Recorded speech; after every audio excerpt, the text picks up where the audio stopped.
Shalom Bapak Ibu Saudara yang dikasihi oleh Tuhan. Senang sekali hari ini bisa kembali menyapa Bapak Ibu Saudara. Dan saya percaya kita semua ada di dalam penyertaan perlindungan Tuhan yang sempurna.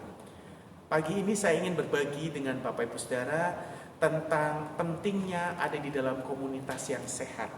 Yuk saya mengajak kita melihat di dalam 2 Tawarikh 21 ayat 5 dan 6 ya Bapak Ibu Saudara. Saya bacakan untuk Bapak Ibu Saudara, demikian firman Tuhan. Yoram berumur 32 tahun pada waktu ia menjadi raja, dan 8 tahun lamanya ia memerintah di Yerusalem. Ia hidup menurut kelakuan raja-raja Israel seperti yang dilakukan keluarga Ahab, sebab yang menjadi istrinya adalah anak Ahab. Ia melakukan apa yang jahat di mata Tuhan. Bapak Ibu Saudara yang dikasihi oleh Tuhan, kalau kita melihat hari ini kita ketemu dengan Raja Yehuda yang namanya Yoram. Dia anaknya Yosafat. Kalau kita ingat-ingat Yosafat, kita ingat bagaimana waktu menghadapi masa kesesakan, Yosafat mencari Tuhan sungguh-sungguh. Dia berseru sama Tuhan, dia mengarahkan mata imannya kepada Tuhan. Tetapi ketika masa pemerintahannya diturunkan kepada anaknya yang namanya Yoram, ketika dia mulai diangkat jadi raja berumur 32 tahun, tetapi Alkitab mencatat ia hidup menurut kelakuan raja-raja Israel seperti yang dilakukan Ahab. Kenapa? Kenapa dia mengikuti perilaku keluarga Ahab yang jahat itu? Ternyata kalau kita baca di bagian selanjutnya dikatakan sebab yang menjadi istrinya adalah anak Ahab, sehingga ia melakukan apa yang jahat di mata Tuhan. Bapak Ibu Saudara yang dikasihi oleh Tuhan, di sini kita melihat betapa besar pengaruh seorang pasangan hidup, istri.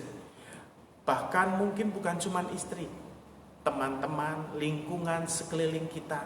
Ketika mereka menyeret kita untuk jauh daripada Tuhan, untuk mulai berpaling daripada Tuhan, itu adalah masa-masa yang paling berbahaya. Sebagaimana Yoram, akibat pengaruh dari istrinya ini, ia bahkan sampai menyeret, membujuk Yehuda, penduduk-penduduk di Yerusalem untuk bersinah meninggalkan Tuhan, berpaling dari Tuhan kepada ilah-ilah yang lain. Dan itu mengakibatkan seluruh Yehuda berbuat jahat di mata Tuhan, berdosa di hadapan Tuhan. Dan kalau Bapak Ibu Saudara perhatikan, akhir pemerintahan dari Yoram ini dikatakan ia meninggal akibat penyakit yang membuat ususnya itu sampai keluar. Dan dikatakan ketika ia mati sebagai raja yang tidak dicintai oleh rakyatnya. Kenapa?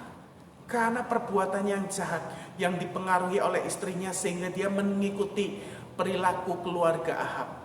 Bapak Ibu Saudara, di sini kita belajar bersama-sama. Hati-hati dengan orang-orang yang ada di sekitar kita.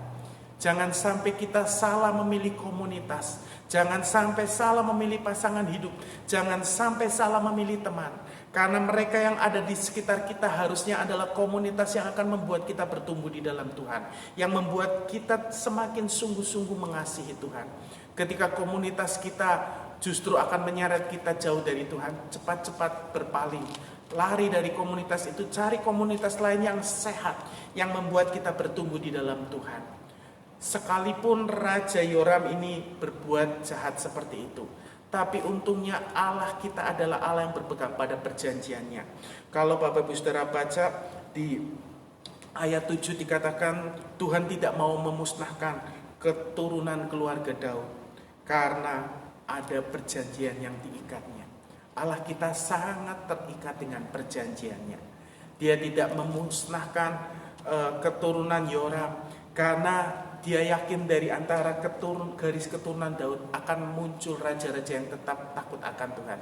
Dan nanti kita akan melihat buktinya. Dari raja-raja Yehuda masih ada raja-raja yang takut akan Tuhan. Tetapi raja yang dikenal sebagai Raja Yoram ini, dia melakukan perbuatan yang jahat, dia menuai hasilnya.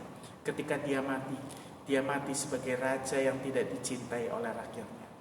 Pilihan ada di tangan kita. Apakah kita mau menjadi orang-orang yang tetap hidup melekat dengan Tuhan, atau mau menjauh dari Tuhan, melakukan yang jahat. Ketika kita melakukan yang jahat, kita akan dikenal sebagai orang-orang yang tidak dicintai oleh orang lain. Tetapi kalau kita ingin menikmati perkenanan Tuhan, jadilah orang yang takut akan Tuhan. Dan kita akan menikmati janji-janjinya. Tuhan memberkati kita sekalian.